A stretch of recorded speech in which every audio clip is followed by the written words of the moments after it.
Border থেকে সমস্ত মাল নিয়ে আসতো, নিয়ে আসা স্ট্রোক করতো বিডিআর এর প্যারেড গ্রাউন্ডে। সেনা কর্মকর্তারা বিডিআর কে দিয়ে দাম বাড়াইছে, যত ডাল ভাতের টাকা আছে সব মেরে খেয়ে ফেলেছে। যদিও কিছু হয়তো আমাদের মধ্যে অনেক হয়তো কিছুটা ক্ষয়ক্ষতি হয়েছে।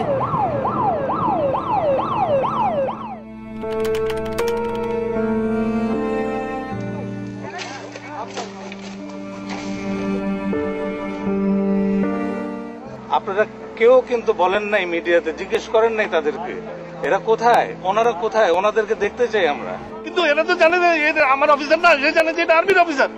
আর্মি থেকে পার্মানেন্ট যদি চলে আসতো তাহলে সে জানতো এটা আমার অফিসার। কোন অবস্থায় মারতো না, মারতে গেলে নিজেদের মধ্যে যুদ্ধ লেগে যেত। আপনারা সংযত হন, অস্ত্র সমর্পণ করুন। ইতিমধ্যেই আমি সাধারণ ক্ষমার ঘোষণা দিয়েছি। অন্যান্য দাবি দেওয়া পর্যায়ক্রমে মেনে নেওয়া হবে বলেও আশ্বস্ত করছি। আমি তাদের কথা দিয়েছি যে সেনাবাহিনীর কোনো রকমের আক্রমণ তোমাদের উপর হবে না। সরকারের প্রতি আমার আহ্বান, সংকীর্ণ দলীয় স্বার্থের ঊর্ধ্বে উঠে আমরা দেশের স্বার্থে সকল প্রকার সহযোগিতা করতে প্রস্তুত রয়েছি।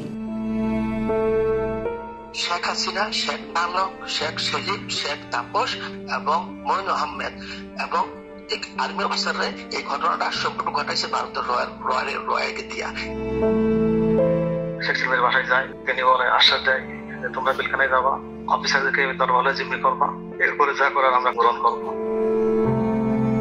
সাইদুর ওস্তাদ যে মারা গেছে, ওনাদের যে খুব পিটাইতেছে, আমার বলতেছে তোর স্টেটমেন্ট যদি শেষ না করস তোর এই সাইদুরের মতো পরিণতি হবে। তাপসের বাসায় যে মিটিং এর সিদ্ধান্ত হয় তারা তাপসের নির্বাচনে আমাদের কেন্দ্রে পাশ করাই দিবে এবং তারা তাপসের কাছে কিছু দাবি দাওয়া পেশ করে। জিজ্ঞেস করতেছে যে তৌহিদ ডিএডি কি আর্মির না বিডিআর এর, মানে ওরা এটাও চিনে না যে ডিএডি র্যাঙ্ক আর্মি বিডিআর এ হয়। বুঝেন তাহলে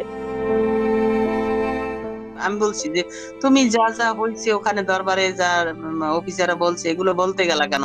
বললে কি হবে? সত্যি কথা বলবো না?